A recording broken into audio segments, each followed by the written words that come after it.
凄腕のスパイロイド・フォージャー、1週間以内に子供をこさえろ、イーデン校に入学せよ、育児や家庭の維持という未経験の任務についています。ミッションより大変。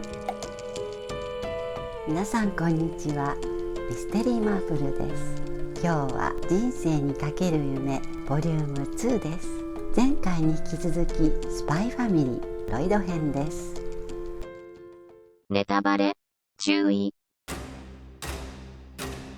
凄腕のスパイロイド・フォージャーが命じられたミッション1は、1週間以内に子供をこさえろ。言い回しといい、内容といい、一体これは何と笑ってしまいそうですが、でもこれ大真面目なんです。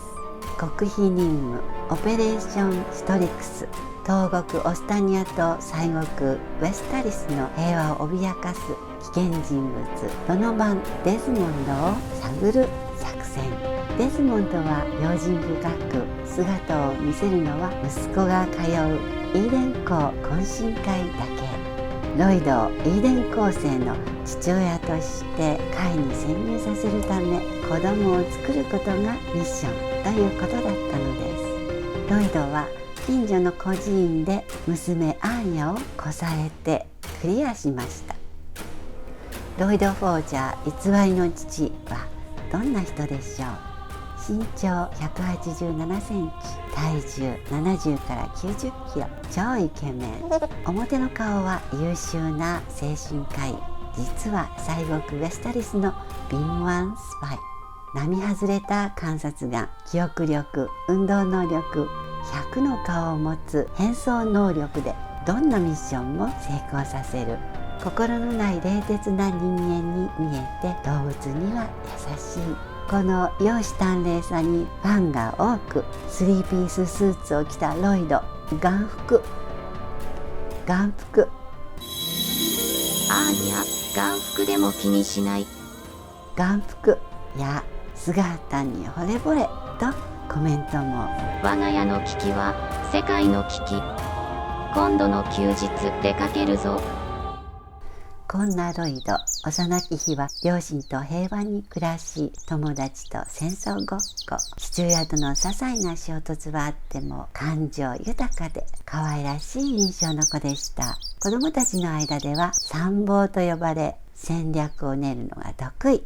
ところが東西両国で大規模な戦争状態になり、ロイドの町は爆撃され、両親は亡くなり、天涯孤独に。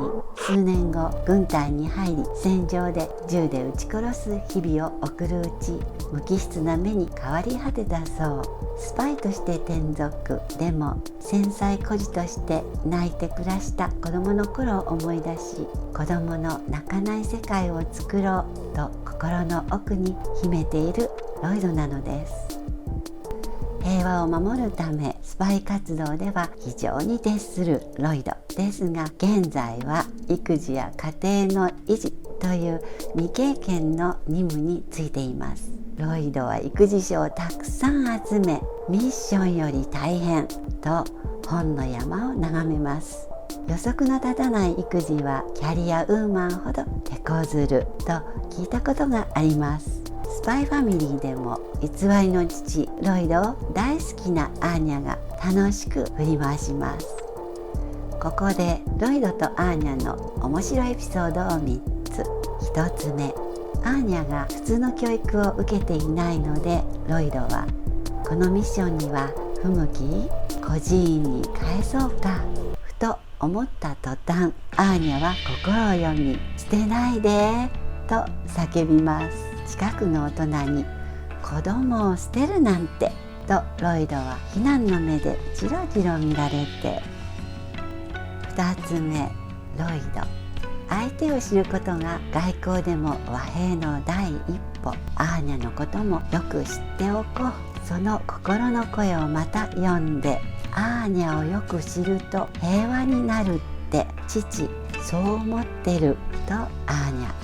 アーニャ、ピーナッツ大好き。人参はちょっと嫌い。ロイドはきょとん。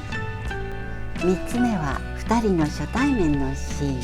ロイド、いいかお嬢ちゃん、今日からお前はうちの子になるが、周りの人たちにはもともとの親子だってことにする。わかったか？アーニャ。うん、じゃなかった。アーニャ。ウィ。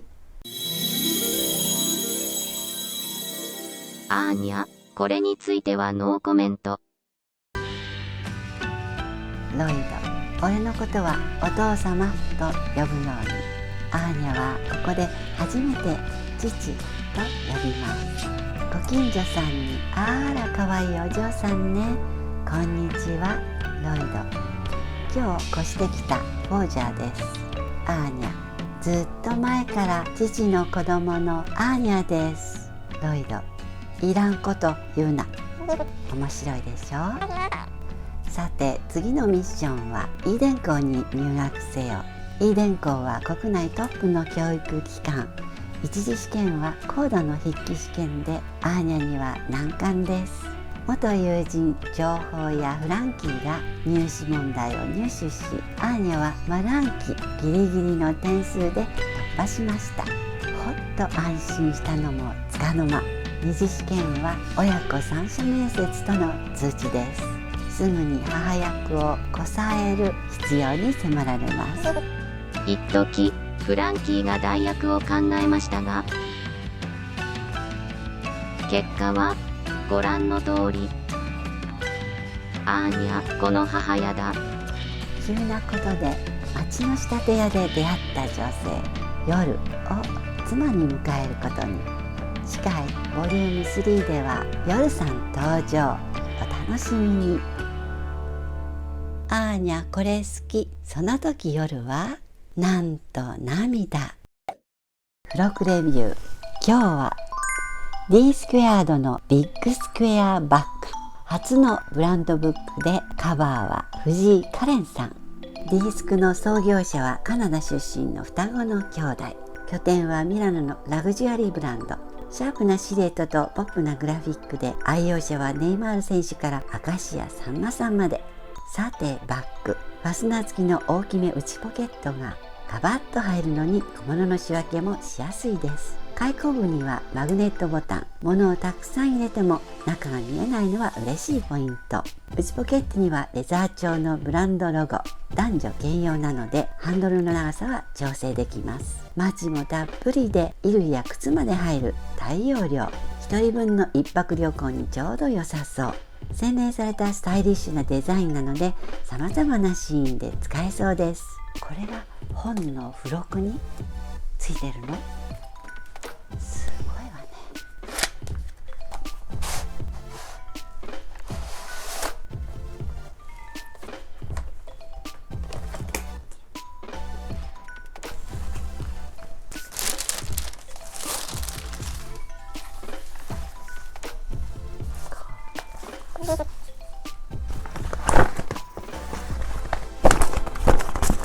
大きい。セレッシオ9ミラノ。住所、街が大きくて靴も入ります。冷静沈着なロイドみたいな漆黒のバッグでした。チャンネル登録、いいねボタンは喜びます。ではでは、またね。